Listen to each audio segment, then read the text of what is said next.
Bapak-bapak, ibu-ibu, saudara-saudara kaum muslimin rahimakumullah. Rumah tangga bahagia menurut agama kita. Sebagaimana yang sama kita maklum bahwa manusia hidup memerlukan idola, memerlukan figur-figur yang akan dijadikan contoh di dalam kehidupannya. Sifat ini dinamakan hubbut taklid atau kecenderungan untuk meniru, dan nampak lebih menonjol pada kehidupan anak-anak remaja atau para pemuda. Siapa yang menjadi idolanya, siapa yang menjadi sentral figur dalam kehidupannya, itulah yang akan dijadikannya sebagai contoh. Kalau idolanya adalah Mick Jagger misalnya, maka tentu yang akan dicontohnya adalah Mick Jagger. Mulai gaya rambutnya, gaya pakaiannya, sampai kepada gaya jalan dan hidupnya. Soal pantas atau tidak pantas urusan nomor 16. Yang penting nyontoh dulu. Inilah kecenderungan daripada manusia. Bagi kita umat Islam, contoh ideal, figur sentral yang sepatutnya jadi idola tidak lain adalah junjungan kita Nabi besar Muhammad sallallahu alaihi wasallam. Beliau menjadi contoh dan panutan oleh karena kepribadiannya yang kompleks. Sejak dari seorang pemimpin negara yang adil sampai kepada seorang jenderal yang gagah berani di medan perang, sampai kepada seorang diplomat yang ulung, pedagang yang jujur, suami yang bertanggung jawab, ayah yang penuh kasih sayang dengan anak-anaknya, dan di dalam keseluruhannya beliau merupakan uswatun hasanah. Termasuk dalam membina rumah tangga bahagia, contoh kita tidak lain adalah rumah tangga beliau. Bagaimana sih rumah tangga Nabi kita itu?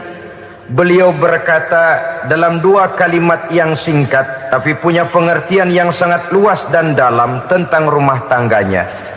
Beliau mengatakan, baiti jannati, rumah tanggaku adalah sorga bagiku. Satu cerminan yang merupakan refleksi dari keadaan yang membawa kebahagiaan. Padahal sepanjang sejarah yang kita baca, rumah beliau kecil saja. Sarapan pagi pun cuma seteguk air zam-zam, sepotong roti, kadang-kadang sebutir kurma. Tidurnya di atas kain kasar yang separuh jadi selimut, separuh jadi alas tidur. Tetapi di tengah kondisi yang semacam itu, beliau sanggup berkata, baiti jannati, rumah tanggaku adalah surga bagiku. Kenapa kita yang hidup di zaman sekarang, di mana fasilitas sesungguhnya serba lebih menunjang untuk berkata semacam itu, malah kita berkata sebaliknya, baiti nari, rumahku adalah laksana neraka bagiku. Padahal kalau dilihat, rumahnya pun kadang-kadang bertingkat, kendaraan serba berkilat, uang banyak berlipat-lipat, istri pun tak kurang cantik memikat, kadang-kadang jumlahnya 4. Tapi tiap hari kiamat tidak ada ketenangan dan ketentraman di rumah tangga. Saudara hadirin kaum muslimin rahimakumullah, mengapa Rasul sampai mengatakan baiti jannati, rumahku adalah laksana surga bagiku? Inilah pokok pembicaraan kita pada pertemuan kali ini. Sebagaimana yang kita maklum bahwa nikah dalam pandangan Islam bukan hanya sekedar untuk memenuhi kebutuhan biologis manusiawi, tidak hanya sekedar untuk memperkembangbiakkan keturunan, dan juga tidak pula untuk memperturutkan hawa nafsu. Lebih daripada sekedar itu, nikah dalam pandangan Islam merupakan ibadah. Oleh karena ibadah, maka seluruh tujuan ibadah, apakah dia bernama solat, apakah dia bernama puasa, zakat, sodako, haji dan lain sebagainya, seluruh daripada tujuan ibadah target utamanya adalah mardhatillah atau keridhaan daripada Allah Subhanahu wa taala. Kalau nikah itu ibadah, maka sesungguhnya tujuan utama dari pelaksanaan suatu pernikahan tidak lain hanya untuk mencari keridhaan dari Allah Subhanahu wa taala. Bukankah kalau kita tanya tiap orang yang melakukan nikah, kenapa sih kamu nikah dengan dia? Jawabannya bisa macam-macam. Yang umum, karena saya cinta dia. Ada yang berkata, karena saya ingin mendapat ketenangan hidup. Ada yang bilang, karena saya ingin hidup teratur. Ada yang mengakui, karena saya ingin dapat keturunan, dan lain sebagainya. Tetapi sesungguhnya menurut ajaran agama, kalau nikah merupakan ibadah, jawaban intinya ialah saya melakukan nikah untuk mencari keridhaan dari Allah Subhanahu wa taala. Ini konsekuensinya kalau nikah merupakan bagian daripada ibadah. Rumah tangga yang didirikan atas dasar mencari keridhaan Allah, maka akan diwarnai oleh nilai-nilai luhur daripada ajaran agama.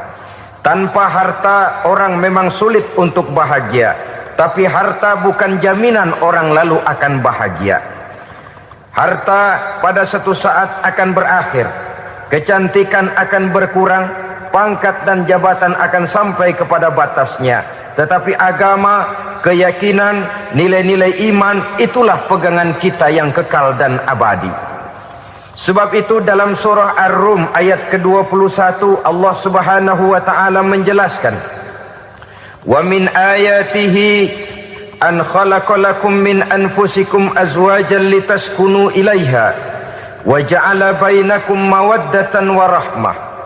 Dan di antara tanda-tanda kebesaran Allah, dijadikannya bagimu istri-istrimu dari diri kamu sendiri, litaskunu ilaiha, agar kamu bisa hidup tenang bersamanya, wa ja'ala bainakum mawaddatan wa rahmah, dan dijadikannya di antara kamu rasa cinta dan kasih sayang.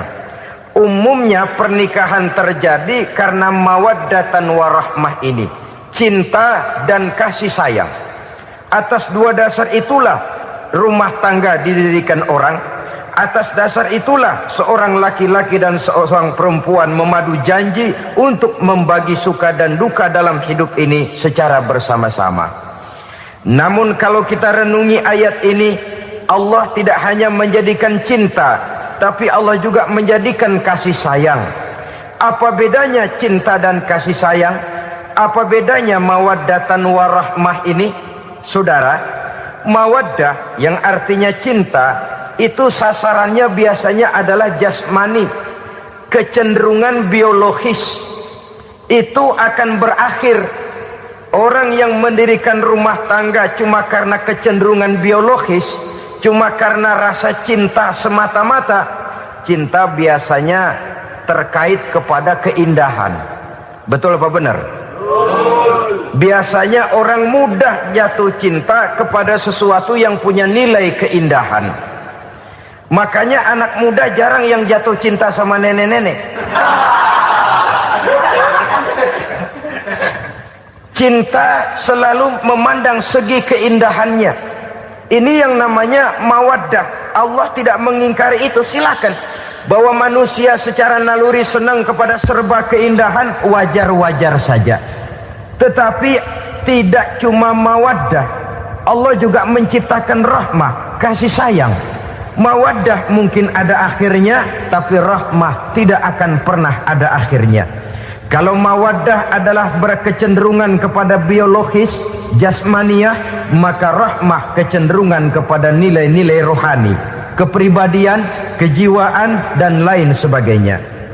Dikala pernikahan di bawah umur 40 tahun, mungkin masih banyak mawaddahnya, rasa cintanya. Tapi 40 bahkan 50 tahun ke atas, rasanya orang berumah tangga kalau sudah 50 tahun ke atas itu lebih banyak kasih sayangnya ketimbang cinta-cintaannya. Kalau satu rumah tangga hanya didirikan atas dasar mawaddah saja, atas dasar cinta saja, padahal cinta itu terpaut kepada hal-hal keindahan, keindahan satu saat akan menurun. Ya tentu sebagaimana yang kita maklum bersama-sama, belum punya anak memang cantik. Sudah punya anak, kecantikan mulai menurun. Punya anak 2, kulit mulai mengkerut. Punya anak 3, onderdil mulai dol. Punya anak 4, apalagi tidak pandai merawat diri, persis dompet tanggung bulan. Kalau rumah tangga didasarkan kepada rupa yang cantik saja, cinta akan bisa berpindah, paling tidak akan berkurang nilainya. Sebab itu Allah tidak hanya menyediakan mawaddah warahmah, dijadikannya di hatimu itu tidak cuma sekedar cinta, tapi juga kasih sayang. Nah, kasih sayang inilah apabila berakar dan berurat dari nilai-nilai keagamaan yang akan menopang jalinan rumah tangga bahagia, mengukuhkan usaha untuk mencapai mardhatillah atau keridhaan daripada Allah Subhanahu wa taala. Dengan demikian, berumah tangga bukan tujuan. Ini kalau kita lihat dari segi agama. Berumah tangga cuma alat untuk mencapai mardhatillah, keridhaan daripada Allah. Seorang suami yang pergi pagi pulang sore peras keringat banting tulang mencari nafkah untuk menghidupi keluarganya, kalau niatnya untuk mardhatillah maka pergi usahanya adalah ibadah. Sementara si suami pergi berusaha, istri di rumah mendoakan suaminya, itu juga merupakan bagian daripada ibadah.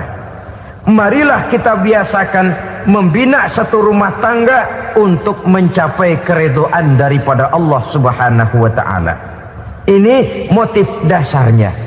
Karena itu Rasul Anas bin Malik pernah bercerita, bertahun-tahun saya membantu di rumah tangga Rasul. Selama tahun-tahun yang panjang saya membantu di rumah tangga beliau itu, kata Anas bin Malik, belum pernah kok saya mendengar kata-kata kasar, keras, membentak-bentak. Belum pernah saya melihat ada piring terbang, sandal melayang, ada penggorengan nitir di atas.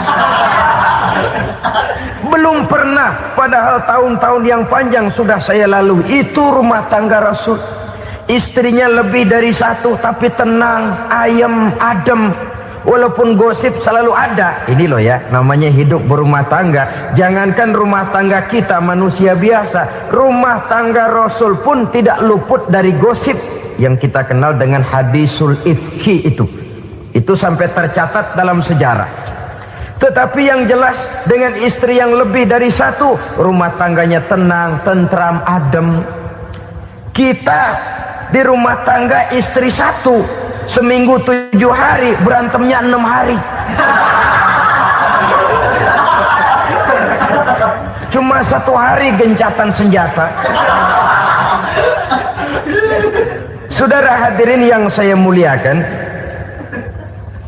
kalau tujuan rumah tangga adalah mardhatillah, apa ciri dari suami istri yang menegakkan rumah tangga untuk mencapai ridho Allah itu? Pertama, sepasang suami istri yang membina rumah tangga semata-mata untuk mencapai keridhaan Allah, cirinya yang pertama, bersyukur apabila beroleh nikmat. Ini ciri yang pertama.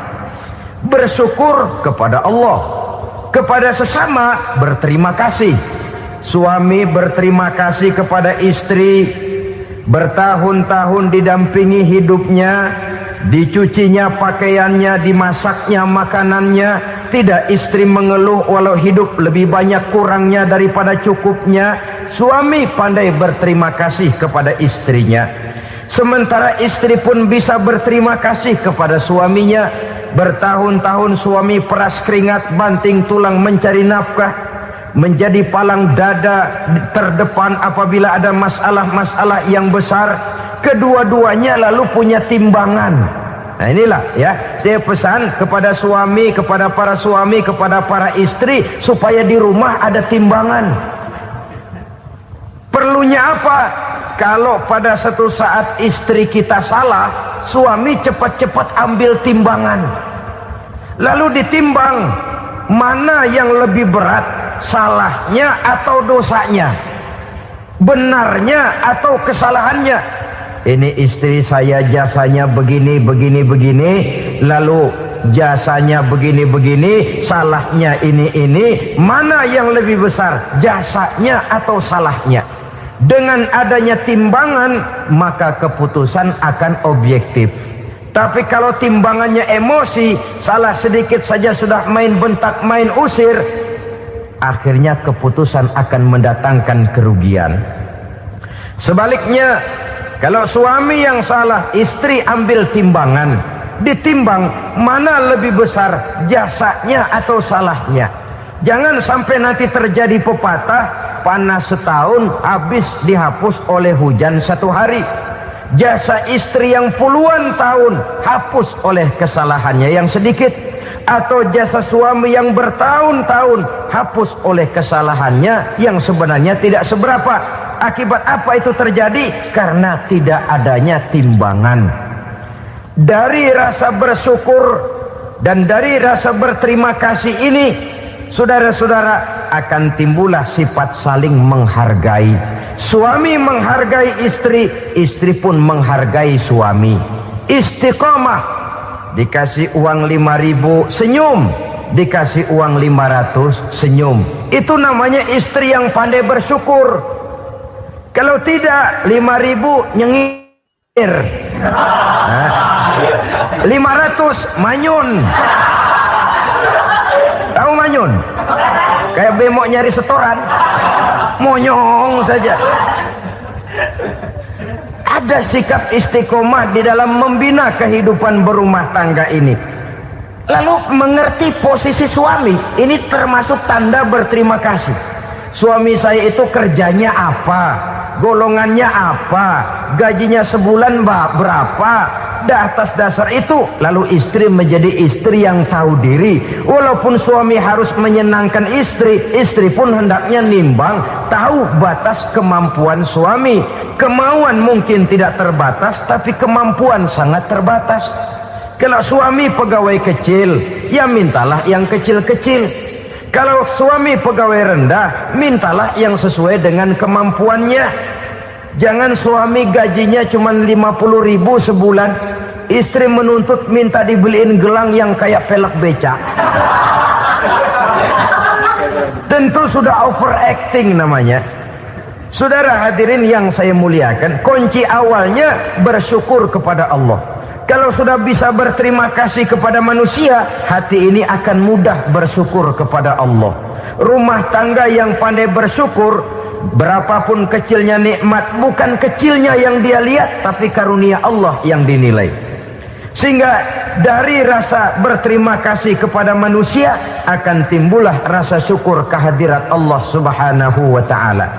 Itu yang sering diistilahkan orang, kalau dia punya mobil, dia berkata alhamdulillah kita punya mobil, tetangga kita cuman punya motor.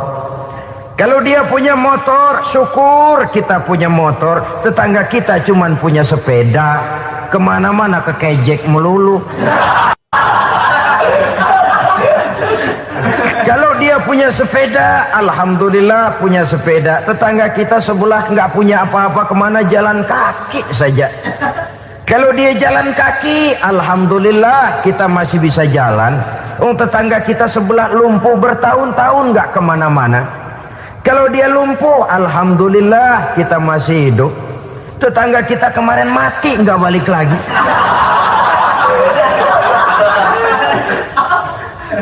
Lalu akan timbul rasa syukur.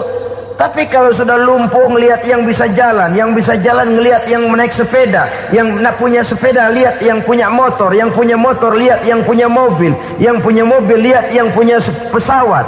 Kapanlah kita ini pandai bersyukur? Sebab kesenangan seperti pelangi, tidak pernah di atas kepala kita, selalu kelihatannya di atas kepala orang lain. Sehingga kalau ngobrol orang sering bilang, lu sih enak lo gue lihat, gue kebelangsak amat nih ya. Setiap orang ngomong kepada kita begitu nadanya. Kita yang dilihat enak, sementara kita melihat orang lain enak.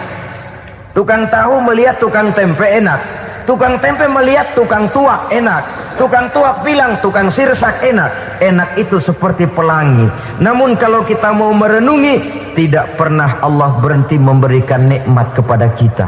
Sejak kita bangun tidur sampai kita tidur kembali, bahkan tidur itu sendiri, seluruhnya tidak pernah putus dari nikmat Allah. Bahagia ada di gubuk reot, bahagia ada di rumah mewah, bahagia ada di hati kopral, bahagia ada di hati jenderal, di gunung dan di kota, di hutan belantara dan di desa, di keheningan malam atau di keramaian siang. Kalau kita mau mencari, bahagia selalu ada. Tapi hati yang tidak pandai bersyukur, bagaimanapun banyak kebahagiaan yang meliputi hidupnya, dia tidak akan pernah pandai mensyukurinya. Maka berterima kasihlah kepada istri, berterima kasihlah kepada suami, bersyukurlah kehadirat Allah Subhanahu wa ta'ala. Saya sering mengatakan, sebaliknya seorang suami bagaimanapun kondisi istrinya, kalau itu memang jodohnya, beranilah berkata, istriku adalah Romeoku, istriku adalah Julietku, atau istriku adalah Sri Kandiku. Biarin pengkor ya pengkor, gak ada urusan. Mensyukuri. Kalau tidak mensyukuri, yang timbul lalu sesalan. Kalau sudah sesalan, mudah umpat mengumpat, caci mencaci dalam rumah tangga, lalu terjadilah kegaduhan. Ketenangan sulit kalau sudah tidak ada unsur saling menghargai itu. Lebih celaka lagi kalau sudah mengarah kepada penyesalan. Kata istrinya, bang, gue nyesel kawin sama lu. Suami digituin mungkin gede kepalanya. Kalau lu nyesel apalagi gua, makin nyesel. Iya, coba pikir bertahun-tahun kita berumah tangga, memangnya abang bisa beliin apa sama saya? Itu juga gerobok kalau nggak ngeredit, bang. Kalau nggak ngeredit, memangnya kamu bayar kreditan pakai daun pisang? Saudara hadirin yang saya hormati, ini saya tekankan kepada ibu-ibu karena penyakit perempuan umumnya. Pernah Rasul itu pulang Isra Mi'raj cerita, saya pulang Isra Mi'raj diperlihatkan neraka. Neraka ya Rasul? Lalu bagaimana? Saya lihat kok isinya kebanyakan perempuan. Perempuan. Laki juga tidak sedikit. Cuma kebanyakan kok perempuan.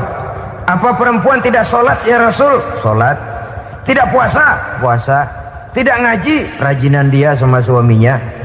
Tapi kenapa lebih banyak di sana? Rasul berkata, hunna yakfurnal asir. Penyakit umum dari perempuan tidak pandai berterima kasih kepada suaminya. Ini rupanya penyakit umum dari tahun atu. Saudara hadirin yang saya muliakan, jadi rumah tangga yang didirikan atas dasar mencapai ridho Allah, maka kelihatan dari pasangan suami istri menjadi orang yang pandai bersyukur terhadap nikmat. Bukankah dalam surah Ibrahim ayat 7 Allah berjanji, la in syakartum la azidannakum wa la in kafartum inna azabi lasyadid. Kalau kamu pandai bersyukur, aku tambah nikmatku. Kalau kamu ingkar, tidak mau bersyukur, azabku itu hebat dan pedih. Rumah tangga yang suami istrinya tidak bersyukur disiksa oleh perasaannya sendiri. Tetangganya dapat nikmat, dia yang meriang. Tetangganya dapat kesenangan, dia yang sakit hati. Dia tidak melihat nikmat yang diberikan kepadanya. Nikmat yang orang lain punya aja yang diincar. Nikmat orang lain aja dihitung-hitung. Tangga kita, saya baru habis beli yang sebelah belilir habis beli kukusan.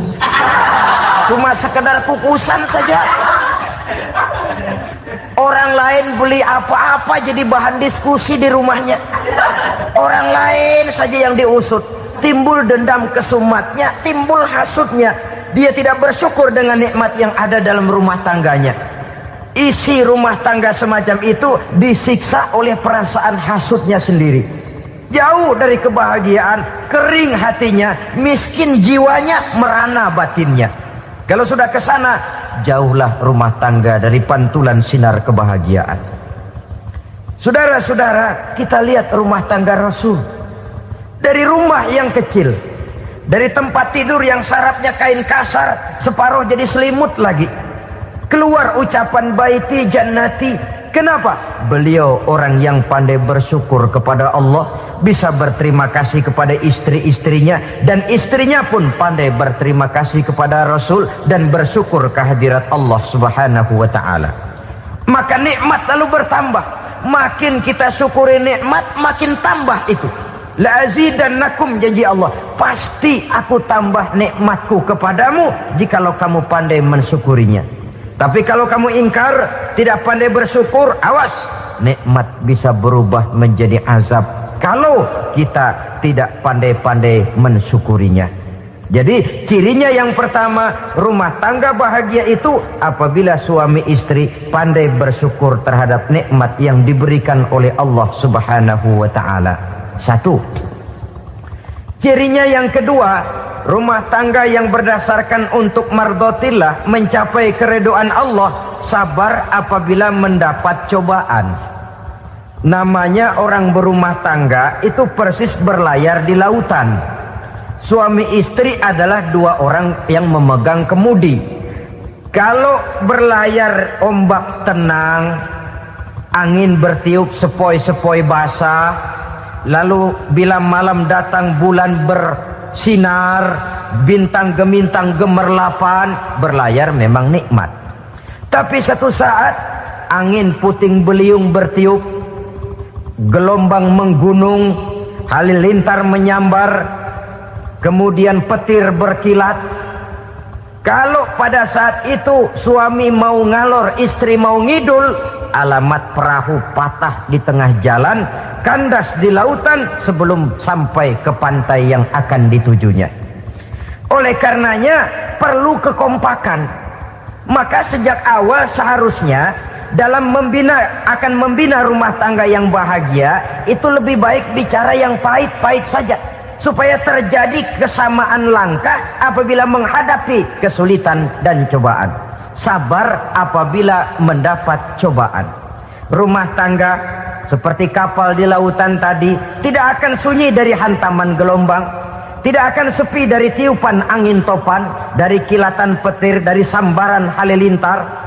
Baik suami, baik istri harus sabar menghadapi kesulitan. Kadang kesulitan dari segi ekonomi, kadang kesulitan dari segi mengarahkan dan mendidik anak-anak, kadang kesulitan karena banyak orang yang hasut dengan kita, kadang kesulitan berbagai macam lah yang menyebabkan kesulitan. Rumah tangga yang bertujuan mencapai ridho Allah sabar menghadapi segala macam kesulitan. Saudara-saudara kaum muslimin rahimakumullah, kesulitan adalah bagian daripada perjalanan hidup. Siapa orangnya yang tidak pernah menemukan kesulitan dalam kehidupan? Rasanya hampir tidak ada. Dan memang kesulitan bukan untuk ditakuti.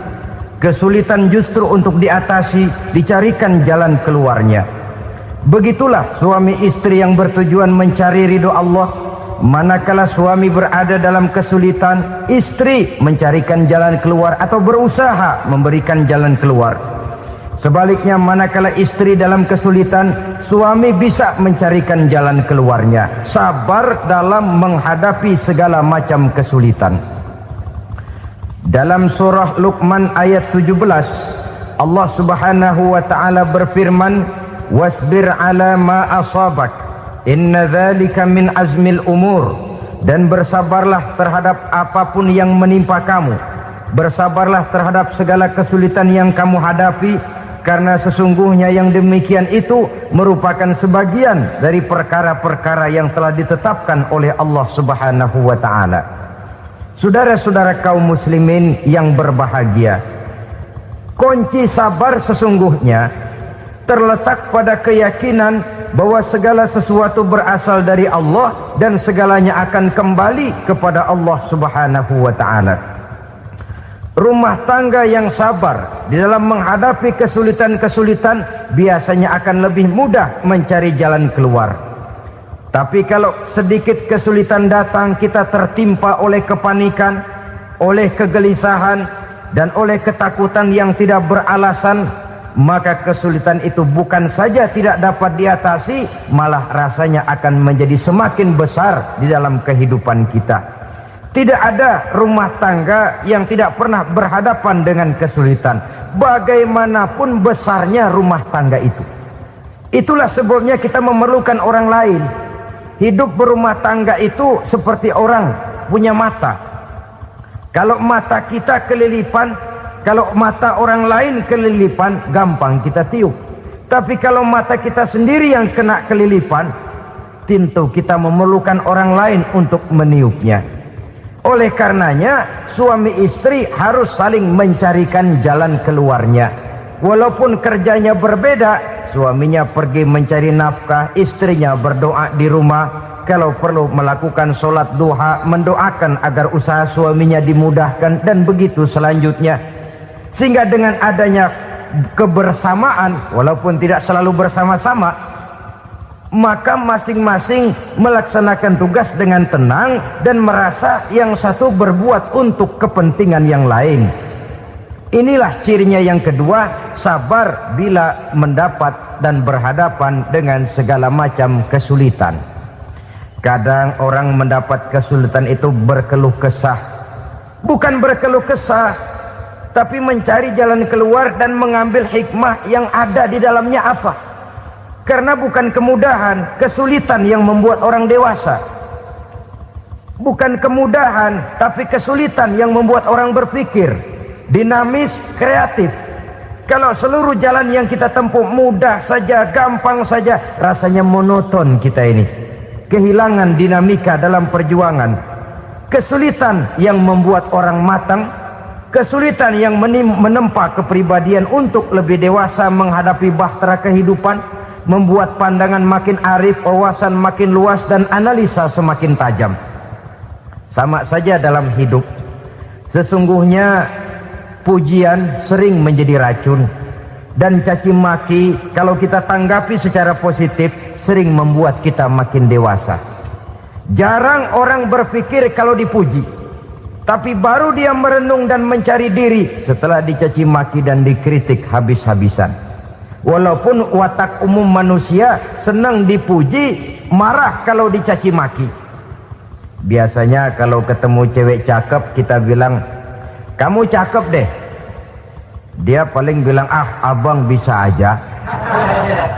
Walaupun dia bilang, "Ah, abang bisa aja," hidungnya mah tetap mekar. Senang kalau dipuji, itu kecenderungan manusia. Marah kalau dicaci maki, marah kalau dikritik. Tapi sesungguhnya pujian sering jadi racun, caci maki sering jadi obat. Orang takut minum obat karena pahitnya, padahal efeknya itu akan lebih memberikan kesehatan kepadanya. Orang takut menghadapi kritik, orang takut dan tidak ingin dicaci maki, padahal itulah yang sesungguhnya menjadi cambuk kalau tidak dia salah tanggap, menjadi sugesti yang mendorong dia lebih maju lagi. Karena memang bukan pujian, tapi caci maki dan kritik yang membuat kita makin berpikir tajam. Jadi rumah tangga yang berhadapan dengan kesulitan demi kesulitan, biasanya kalau ditanggapi dengan sabar akan makin mengokohkan fondasi rumah tangga itu sendiri. Tapi kalau kesulitan dihadapi dengan tidak sabar, lalu mencari jalan pintas, kesulitan ekonomi, kebetulan istrinya cakep, istrinya disuruh ngojek. Dah lo ngojek aja deh, gue nungguin setoran dah. Suami tapak di rumah. Saudara hadirin yang saya muliakan, buat sepintas memang mendatangkan materi itu, mengatasi kesulitan ekonomi. Tapi apakah bahagia? Walaupun rumah bisa jadi besar, perabotan bisa serba lebih lengkap dan ada, tapi apakah semuanya mendatangkan bahagia? Sementara suami kehilangan rasa cemburunya, dan dalam agama itu disebut dayus. Dayus, suami yang tidak punya rasa cemburu kepada istrinya. Dan orang dayus kayak begitu haram mendapat bau sorga. Bau sorga saja tidak dapat, apalagi masuk ke dalamnya. Ya tapi juga jangan lantas mentang-mentang harus cemburu sama istri overacting. suaminya nawar sayuran, laki pulang ngomel, lu pacaran ya sama tukang sayur. Itu juga over, saudara-saudara. Kesulitan ekonomi diatasi dengan sabar. Sabar dalam arti berusaha dengan tidak mengambil jalan pintas, berusaha tetap berada di jalan yang diridhoi oleh Allah. Ini yang jadi problema ini rumah tangga sekarang ini, kesulitan ekonomi, di mana lapangan kerja sulit, di mana persaingan hidup tajam, sedangkan kita hidup ingin seperti orang lain. Kita mudah gelap mata, mudah picik pandangan, mudah sulit pertimbangan, lalu mengambil jalan pintas. Kadang menjual akidah, menjual keimanan. Kebetulan penderingan kering, ada yang nawarin beras 3 liter sama Supermi 2 bungkus. Hari Minggu diajak ke gereja mau. Itu iman kena beras 3 liter telap. Kesulitan ekonomi, saudara-saudara, sehingga Imam Ali pernah berkata, kadal fakru ayyakuna kufran. Kemiskinan memang mudah membawa orang kepada kekafiran, kepada perbuatan-perbuatan yang bisa mengundang kekafiran. Oleh karena itu dalam tamsil lain beliau berkata, kalau ada ular dan ada kemiskinan, kemiskinan yang saya getok lebih dulu, kemiskinan yang saya bunuh lebih dahulu. Karena kemiskinan mudah membawa orang kepada kekufuran. Bagaimanapun sulitnya ekonomi yang dihadapi dalam rumah tangga, percayalah satu saat jalan keluarnya mesti ada. Mesti ada. Jangan sampai mengambil jalan pintas yang membuat kita keluar dari jalan yang ditinjau dari segi kemasyarakatan pun mendatangkan aib, ditinjau dari kehormatan berkeluarga pun mendatangkan nista, ditinjau dari segi ekonomi pun barangkali tidak akan mendatangkan kelimpahan materi. Jalan pintas pada umumnya, saudara-saudara, hanya memberikan kenikmatan yang sekejap. Dan apalah itu artinya kalau harus mengorbankan kesenangan yang abadi dan kekal. Kadang-kadang mengorbankan anaknya sendiri, anaknya dikomersilkan. Pokoknya siapa yang nyamper lu berangkat aja dah. Asal pulang nenteng pisang sama jeruk sebongsang, orang tua udah anteng aja udah. Saudara hadirin yang saya muliakan, setiap kita selalu berhadapan dengan kesulitan. Karena itu rumah tangga yang bertujuan mencapai mardhatillah, mereka sabar dalam menghadapi kesulitan. Tidak ada beras, puasa saja, puasa sunnah. Puasa sunnah, lapar tapi ada pahalanya, daripada tidak puasa lalu ngegerundel. Brengsek Tuhan, gue sembahyang melulu lapar juga. Sudah lapar tidak berpahala. Bukankah Rasulullah sendiri kalau pulang ke rumah Aisyah lalu berkata, ya Humairah, ada makanan hari ini? Ada makanan yang enggak ada bang. Alhamdulillah kalau begitu saya puasa. Pulang dari mana-mana perut lapar, mau makan tidak ada makanan, bukan marah, bukan ngamuk, puasa. Maka boleh puasa sunnah, niatnya udah siang, jam 10, jam 11, asal dari pagi belum makan apa-apa. Niatnya jam 10, sah, dengan catatan dari pagi belum makan apa-apa. Jangan sudah sepiring setengah baru niat, itu lain. Itu ngojek namanya itu. Pengertian dalam kesulitan. Satu malam beliau pulang dari masjid agak larut. Habis ngajar banyak yang bertanya, ketuk pintu, Assalamualaikum, Assalamualaikum. 3 kali beliau memberi salam, tidak ada jawaban, tidak dibukakan pintu. Rupanya istri beliau lelah bekerja di waktu siang, tidurnya pules benar. Marahkah Rasul? Tidak, beliau gelar sorban, tidur di depan pintu. Asraful anbiya wal mursalin ini, Rasul termulia ini, karena menghargai istrinya, tidur di depan pintu. Sampai Aisyah bangun sepertiga malam, terkejut buka pintu, suaminya ada di depan pintu. Beliau bangunkan. Ketika dibangunkan, Rasul lebih dulu berkata, maaf sayang, saya pulang terlambat. Sudah nggak dibukain pintu, tidur di depan, dibangunin, beliau duluan yang minta maaf. Pengertian. Kalau emosi, memang nggak dibukain pintu, tidur di depan, begitu dibukain yang enak kita tunjuk jidatnya.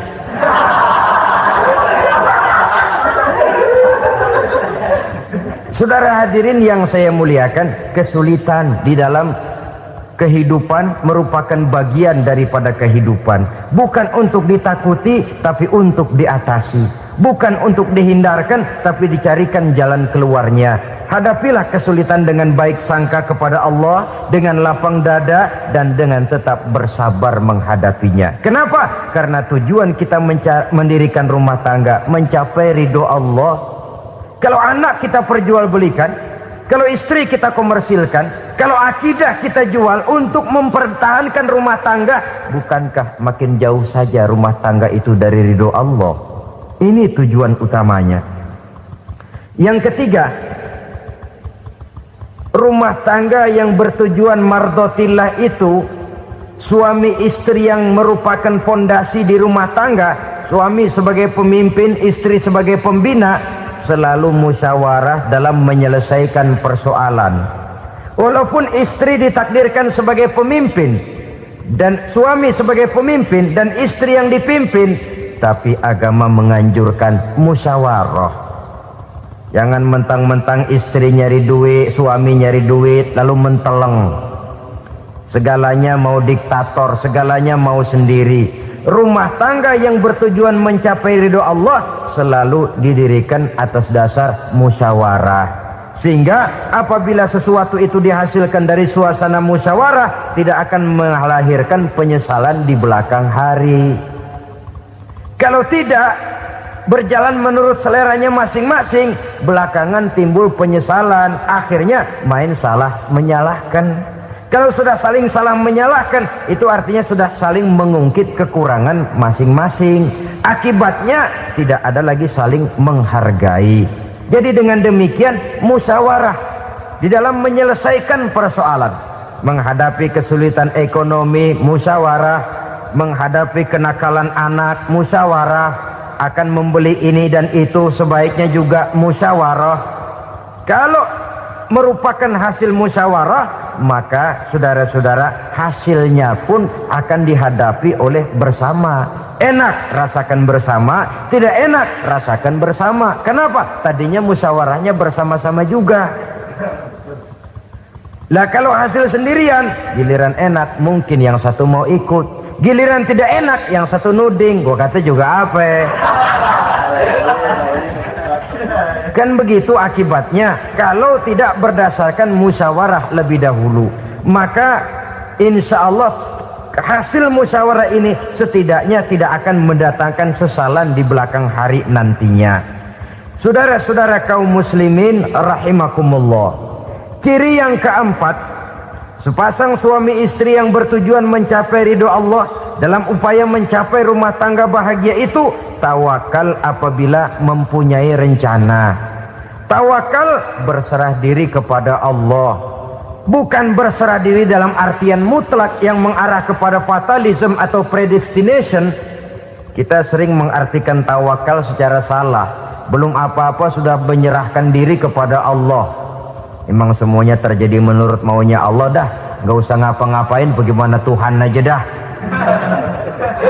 Lapar juga nggak usah makan, kalau takdirnya kenyang pan kenyang. Ya udah lapar terus kita. Makan dulu, perkara nanti kenyang apa tidak itu baru tawakal. Kalau sakit ke dokter, soal sembuh atau tidak baru tawakal. Artinya usaha itu ada. Setelah suami berusaha, istri berusaha, selebihnya tawakal. Apa perlunya tawakal? Apabila berhasil tidak lupa daratan, apabila berhasil tidak lupa diri, apabila gagal tidak putus asa. Sehingga dengan demikian dari tawakal ini lahirlah pondasi yang kokoh membina rumah tangga yang bahagia dalam upaya mencapai keridhaan daripada Allah Subhanahu wa taala. Apapun yang kita laksanakan di rumah tangga, tujuan intinya tetap untuk mencapai keridhaan Allah.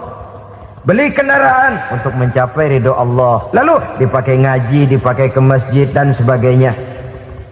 beli peralatan rumah tangga untuk mencapai ridho Allah, mendidik anak untuk mencapai ridho Allah, membantu keluarga untuk mencapai ridho Allah, dan begitu selanjutnya. Tawakal apabila mempunyai rencana. Kemudian cirinya yang kelima, suami istri yang bertujuan mencapai ridho Allah selalu mempererat silaturahmi. Sebab seperti sudah saya sampaikan pada pertemuan terdahulu, dalam berumah tangga itu ada orang tua, ada mertua. Itu cuma perbedaan istilah, tapi hakikatnya adalah sama. Jangan karena perbedaan istilah lalu menyebabkan kita berbeda sikap. Kalau sudah berbeda sikap, tentu akan melahirkan perasaan yang tidak simpatik. Sebaiknya suami istri kalau sudah berumah tangga, jadikanlah orang tua tempat cerita yang enak saja. Yang tidak enak telan berdua, yang pahit rasakan berdua, kesusahan dan kesulitan atasi berdua. Giliran enak ngomong sama orang tua, giliran senang cerita sama mertua. Sekarang kan kita balik, kalau lagi senang duitnya banyak, anteng di rumah, kalem aja. Tapi lalu waktu susah, waktu susah, cerita kepada orang tuanya, cerita kepada mertuanya. Lalu kapan kita mau menyenangkan orang tua? Sudahlah mereka susah mendidik kita di waktu kecil, membesarkan kita, melakukan segala macam pengorbanan. Demi setelah kita berumah tangga, kesulitan rumah tangga kita tumpahkan juga kepada mereka. Pererat silaturahmi dan usahakan agar seluruh keluarga hanya menjadi tempat kita cerita yang enak-enak saja. Istilah sehari-harinya, kalau di rumah kita makan sama sayur bayam, keluar rumah diem, malah seluitan. Tetangga tanya, lu makan kayaknya enak banget apa sih? Daging ayam.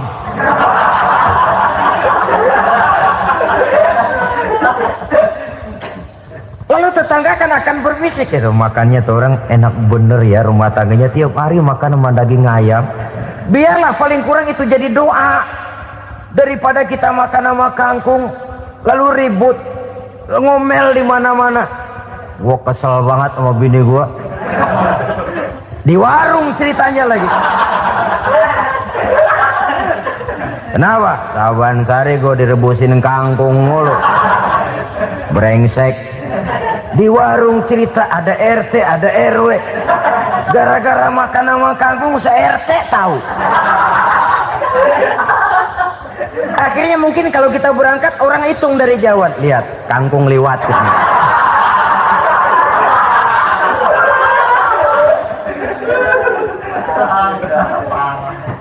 Bisa menjaga yang disebut security informasi, rahasia rumah tangga. Bahkan pernah saya berikan contoh karena ingin menghargai. Suami beliin kain batik buat istrinya. Istri tahu begitu sepintas, nih kain jelek nih. Tapi karena mau menyenangkan suaminya, dia bohong. Bagaimana bu, kain yang bapak beliin? Aduh bagus bener pak, bagus sekali itu kain. Warnanya pak emang yang model begitu tuh. Tetangga kita mana ada yang pakai kain begitu pak? Ya emang nggak ada, jelek. Menghargai. Sebab kalau waktu itu si istri jujur, yang timbul sakit hati suami. Bagaimana bu kain yang saya beliin? Goblok lo. Kain begitu dibeliin di pasar juga banyak 1.400, campur odol lagi. Sudahlah suami punya niat baik, sampai rumah digoblok-goblokin, tidak ada lagi rasa saling menghargainya. Begitu pentingnya mempererat silaturahmi ini, sampai Nabi berpesan, isnani la yanzurullahu ilaihima yaumal qiyamah qati'ur rahim wa jarus su'. Ada dua golongan manusia yang di akhirat nanti tidak akan dilihat oleh Allah, tidak akan diopeni oleh Allah, didiemin aja. Siapa mereka? Pertama, orang yang suka memutuskan silaturahmi. Yang kedua, tetangga yang jahat dengan tetangganya. Dua golongan manusia ini, pemutus silaturahmi kemudian juga tetangga yang jahat dengan tetangganya, ini tidak akan dipandang oleh Allah di hari akhirat nanti. Jadi pererat silaturahmi, sebab kita ini zon politikan, makhluk yang bermasyarakat, yang tidak bisa hidup sendirian. Setiap kita memerlukan orang lain. Kita disebut kaya karena ada yang miskin, kita disebut alim karena ada yang awam, kita disebut berkuasa karena ada rakyat jelata. Tanpa rakyat tidak ada penguasa, tanpa yang miskin tidak ada orang kaya. Kalau tidak ada yang jelek, siapa yang bilang cakep? Karena ngimbangi. Saudara hadirin, atas dasar ini mestinya kita selalu bersyukur dalam segala posisi, tidak lalu salah terima kepada karunia yang diberikan Allah kepada kita. Saudara hadirin yang saya hormati, pererat silaturahmi, jadikan orang-orang tua kita tempat kita cerita yang enak-enak saja. Yang tidak enak, telan sendiri, usahakan sendiri, carikan jalan keluarnya sendiri. Setidaknya ya diam sajalah. Kalau belum bisa membalas budi baik orang tua, setidaknya jangan menyakiti hati orang tua kita. Sudah lelah dan payah dia mengasuh kita, membesarkan kita, merawat kita, demi setelah kita berumah tangga, seluruh kesulitan kita bawa lagi kepadanya. Karena itu buat para istri juga ini perhatian. Kalau dimarahi suami, jangan cepat-cepat pulang ke rumah orang tuanya. Nggak boleh diomelin dikit, main buntal aja. Gua pulang dah. Pulang. Sampai sana cerita habis-habisan, dikucek kejelekan suaminya. Nanti 2-3 hari balik aja lagi. Kan nggak lucu jadinya. Saudara hadirin, begitu juga suami. Mencaci maki habis istrinya, 2-3 hari baik aja lagi. Konyol, istrinya sudah dicaci maki habis-habisan, dijeleki leluhur-leluhurnya, 2-3 hari baik lagi, mesraan lagi. Kata bininya dalam hati, gua lu jelekin juga, lu pakai juga, kayak.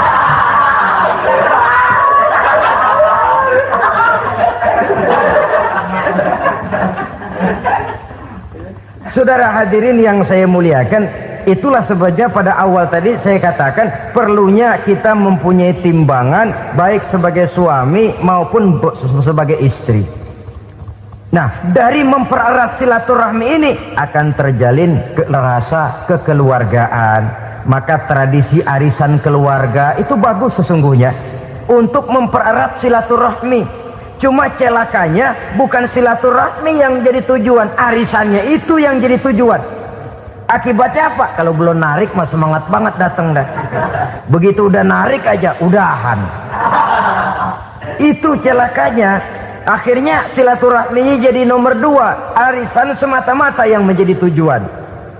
Sesungguhnya itu bagus untuk mempererat silaturahmi. Karena kalau kita dengan kita sesama saudara sudah tidak saling mau mengenal, bagaimana dengan anak-anak kita? Bagaimana dengan cucu-cucu kita? 2-3 generasi yang akan datang tentu akan lebih saling tidak mengenal lagi. Baiklah ya, yang keenam, suami istri yang bertujuan untuk mencapai keridhaan Allah itu selalu berusaha tolong menolong di dalam kebajikan. Sebab Allah pesankan itu di dalam Al-Maidah ayat 6, wa ta'awanu 'alal birri wat taqwa wa la ta'awanu 'alal itsmi wal 'udwan. Bertolong-tolonganlah kamu di dalam kebaikan, di dalam bertakwa kepada Allah. Jangan bertolong-tolongan di dalam maksiat, di dalam dosa, dan di dalam usaha yang menimbulkan permusuhan. Kalau suami marah kepada seseorang, istri jangan ngipasin. Oh bang, yang begitu mah dibayain tuman. Udah habisin aja dah. Anak-anaknya marahin sekalian. Ngipasin. Istri kesel sama tetangganya, suami ngipasin. Emang tuh tetangga kita, hahu. Habis orang dikipasin. Ta'awanu 'alal birri wat taqwa, bertolong-tolonganlah di dalam kebaikan. Istri malas ngaji, suami mendorong, memberikan sugesti. Suami malas berusaha, istri memberikan sugesti. Saling tolong menolong di dalam kebaikan dan takwa, dan jangan tolong menolong dalam dosa dan permusuhan. Kata suami, Bu, daripada kita melarat terus hidup, kita piara tuyul yuk. Kata istrinya, nah, ini sudah menyimpang bang. Bersabarlah, bagaimanapun insya Allah kita tidak akan mati kelaparan. Piara tuyul itu nanti jadi pindah akidah, merusak iman, berteman dengan setan. Apalah artinya kekayaan dan kesenangan sebentar kalau harus mengorbankan kekayaan dan kesenangan yang abadi. Ini sudah alal ismi wal udwan, sesuatu yang mengandung dosa. Saudara hadirin yang saya hormati, kemudian yang keenam, berbaik sangka. Baik suami maupun istri sama-sama saling berbaik sangka. Suami melepas istri, istri melepas suami dengan hati yang ikhlas. Suami meninggalkan istri di rumah dengan jiwa yang bersih dan rasa yang aman. Ada rasa baik sangka, dan ini modal dasar. Kalau sudah dilandasi oleh buruk sangka, tentu yang lahir nanti adalah perasaan-perasaan yang tidak baik. Akibatnya sangat tidak menguntungkan. Inilah beberapa ciri dari rumah tangga yang didirikan atas dasar mardhatillah, mencapai keridhaan dari Allah.